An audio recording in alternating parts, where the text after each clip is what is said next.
Zach, let's get back to the hotel. First Anna, then Becky, now Diane. I'm not looking forward to writing this investigation report. Agent Morgan. York. Do you have a moment? What is it, George? There's something I'd like to talk to you about. Do you have any time later? Can't we just do it here? If possible, I'd like to go to a bar. Of course, we don't really have to. A bar? Now that sounds like a good idea. Zach, what do you think? We can go drinking with George, or turn him down and head back to the hotel.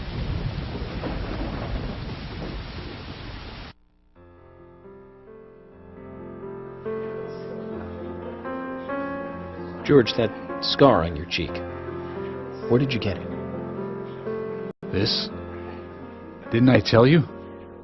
Well, it's not from work. I got it when I was a kid. A childhood injury.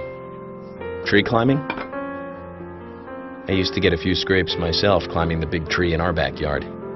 I used to climb it a lot, and fall out of it a lot.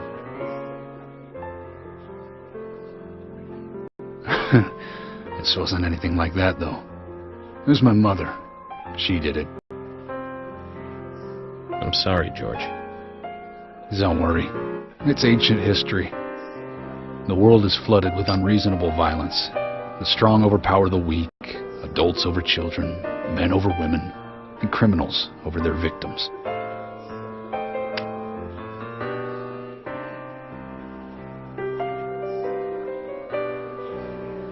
I have no memories of my father.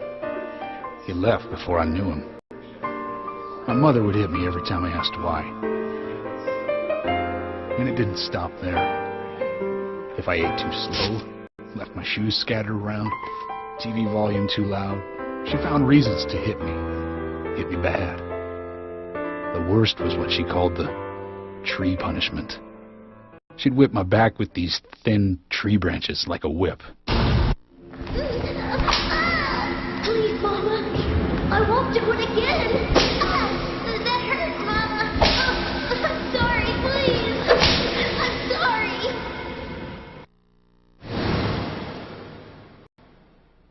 Tree punishment was definitely the worst, I tell you. Just hearing those words used to make me shiver and want to pass out. And that's why I didn't want to show you those scars on my back. Every time after the tree punishment, she'd always say the same thing. This is hurting the tree more than it is hurting you. And me, being a naive, dumb kid, I believed her. I went to the woods to apologize to the trees.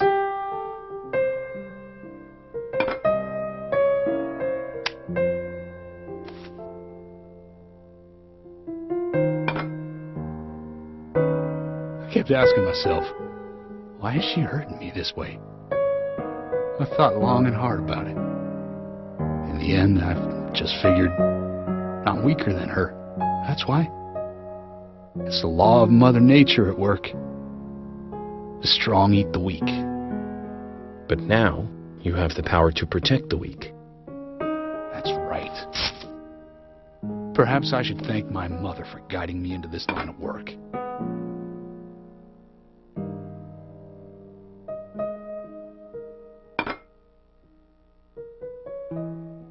York.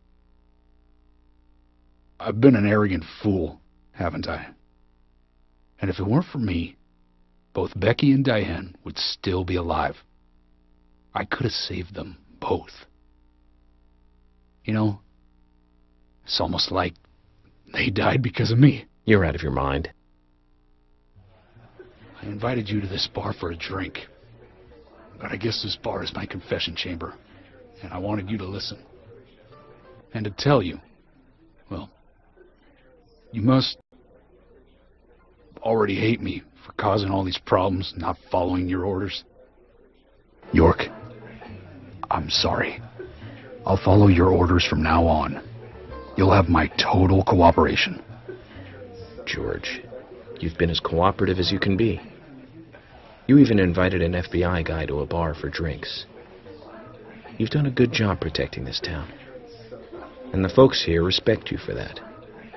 Nobody can blame you for anything. Thanks. I do feel a little better.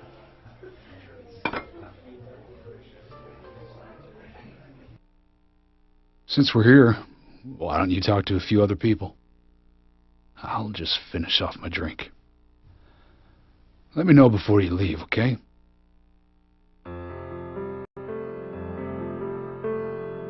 Hey, Carol. Becky is dead. Diane, too.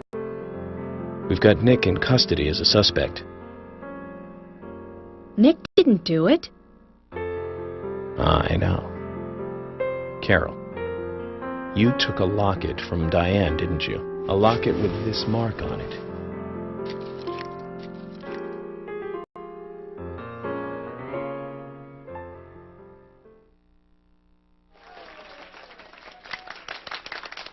I'm busy, gotta go.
Sorry to keep you waiting, boys.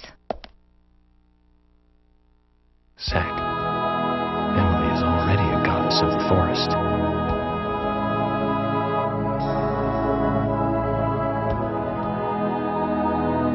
Let's forget work for a bit and drink a little, shall we? York? Why is she here? I just thought the more the merrier. You know, to relax and get loose. Is this a problem? No, of course not. Pardon me, Emily, but I'm pooped. I think I'll just call it a night. George, I just got here and you're walking out on me? I was hoping the three of us could have a drink and let out a little steam. I'm afraid I've already had enough. And I already had a good man-to-man with York. So I'll see you guys.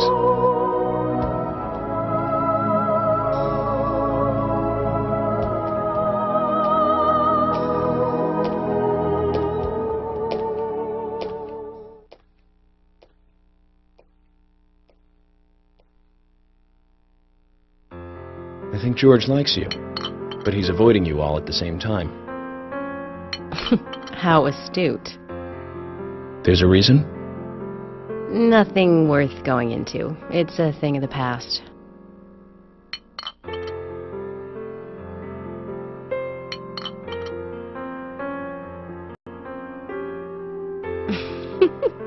Okay. He did ask me out when I first came to town. I was still in high school. But I never really considered him my type.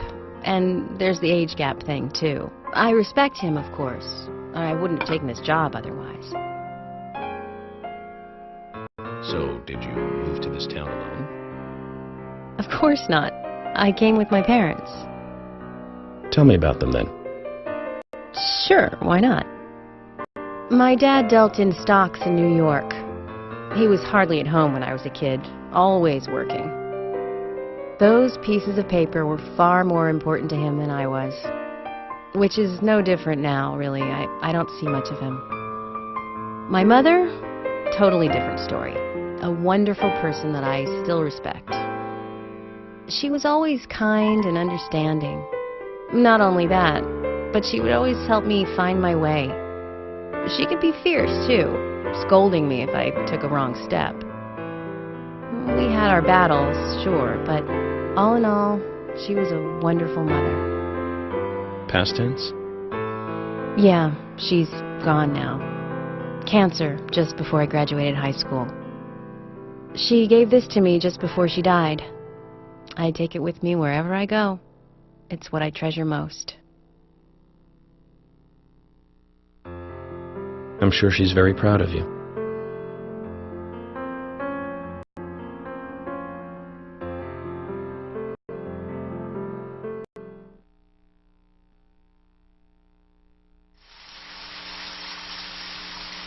I had a good time tonight. Good night. See you tomorrow. York.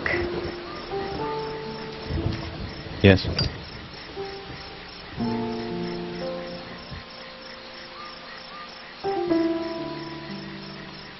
Please, don't lie to us, okay? I won't. Don't worry. I won't.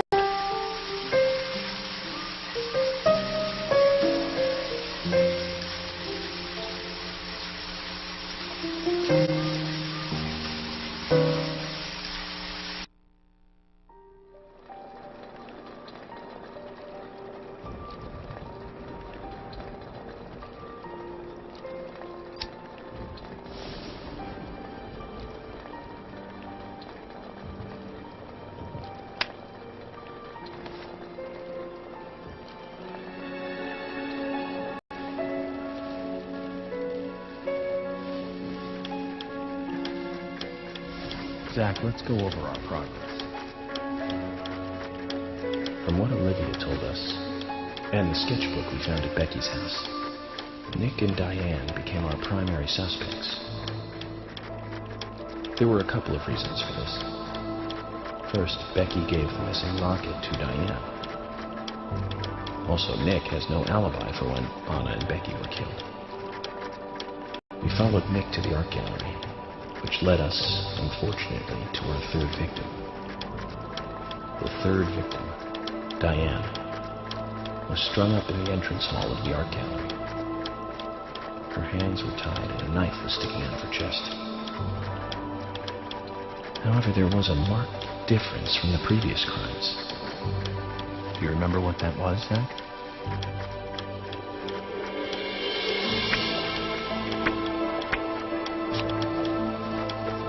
That's right. Diane was still alive. This suggests that very little time had passed since the crime was committed. Which means the criminal was still close by. It was someone near the scene. There are two possible candidates. Nick, who was knocked out in the entrance. Zach, who was the other person at the gallery?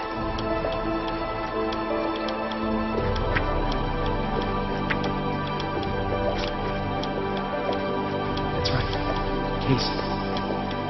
We followed Willie, good dog, all the way to him. Casey's statement came out as follows. He and Diane were in a physical relationship. That was why he visited the gallery. The two were in the middle of such a meeting when Nick showed up. Diane lost her cool and shut Casey up in the basement. Now, what did Casey hear when he was locked up?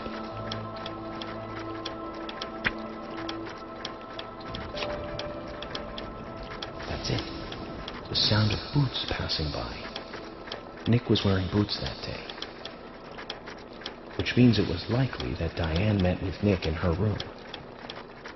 Nick said he argued verbally with Diane about her playing around with men, but they eventually decided to go out drinking to make up. However, immediately after that, Nick was attacked by someone in the entrance hall and knocked unconscious. We saw the rest. Zach, do you think that Nick is our serial killer?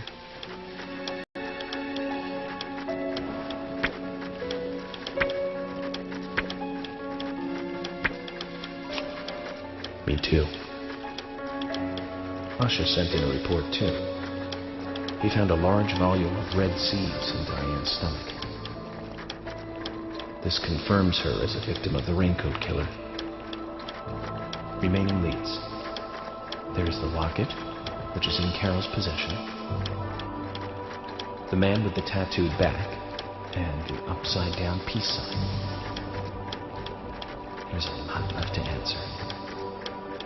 I hope the coffee will give us more guidance tomorrow.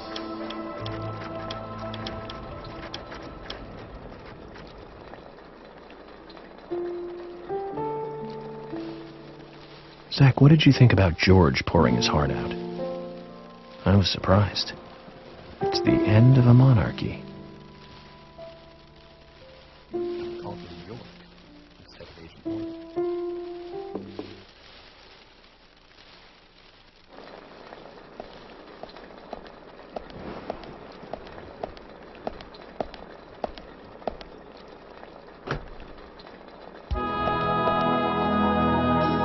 Emily? What's going on? Do you know what time it is? I'm sorry. I couldn't sleep, so I was drinking alone.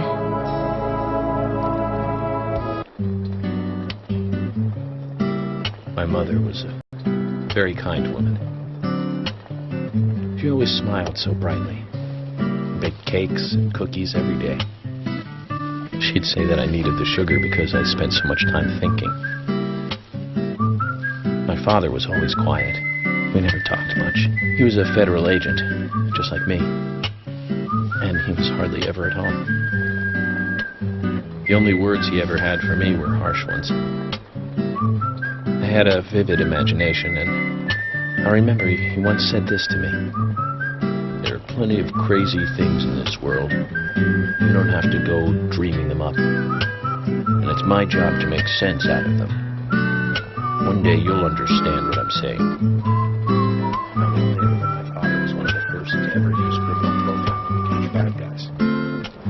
And so now I'm doing exactly the same job that he did. Like father, like son. Can I ask you something? Shoot. Mind if it's something personal? Fire away. Who's Zach?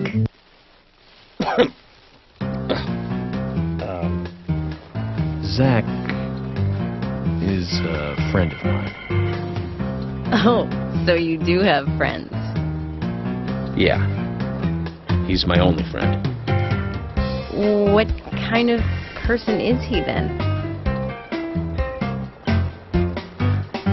Well, I've never seen his face.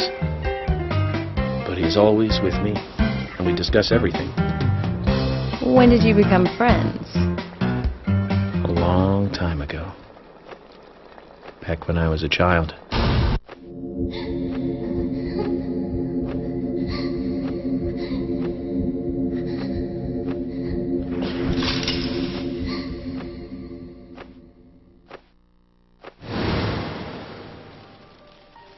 I was 7. I woke up one morning to hear my mother crying in the living room. This wasn't normal, so I headed in to see her. My father was there pointing a gun at my mother. I was so scared. I closed my eyes, so I don't remember much more. But I do remember the words my father said to me.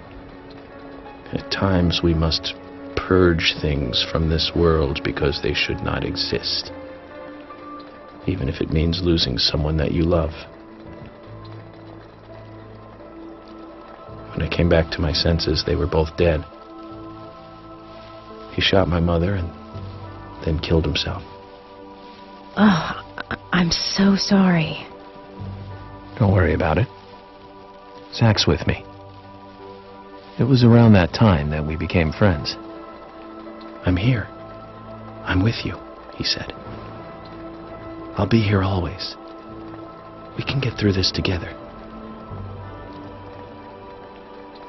Quite aside from that terrible scene in front of me, that voice seemed to make me calmer. And here we are, working together, getting through things. This is the first time I've ever told anyone about this.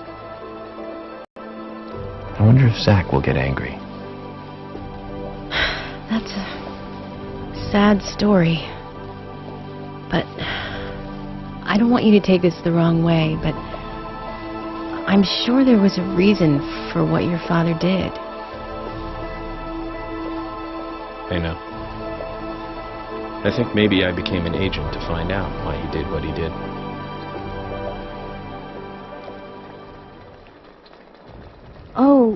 Oh yeah, York, I forgot to thank you. Thank me? For what? You saved my life. If you didn't save me at the gallery, I would have died along with Diane. No need to thank me for that. I'm pretty useless. I couldn't save Becky. I couldn't save Diane. What did you just say? Useless? I was never expecting to hear you say that. There might be a modest guy in you after all. Finally, you noticed? You're a little slow, aren't you? Maybe hopeless, but not useless.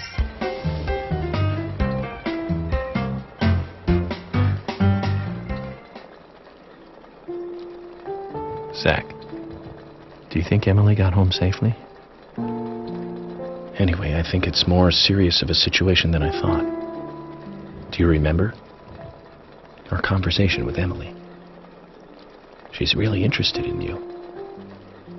I think she's starting to have certain feelings for you. If that's the case, Zach, you and I are rivals. This is a very serious situation indeed.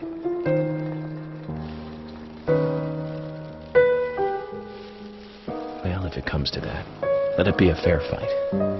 Agreed?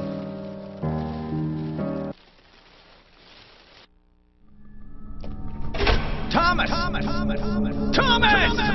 Let me out of here! Come on, please! Just a moment. 1 second. Hate it in here, Thomas. I'm going mad. I know you're there. Come on, please!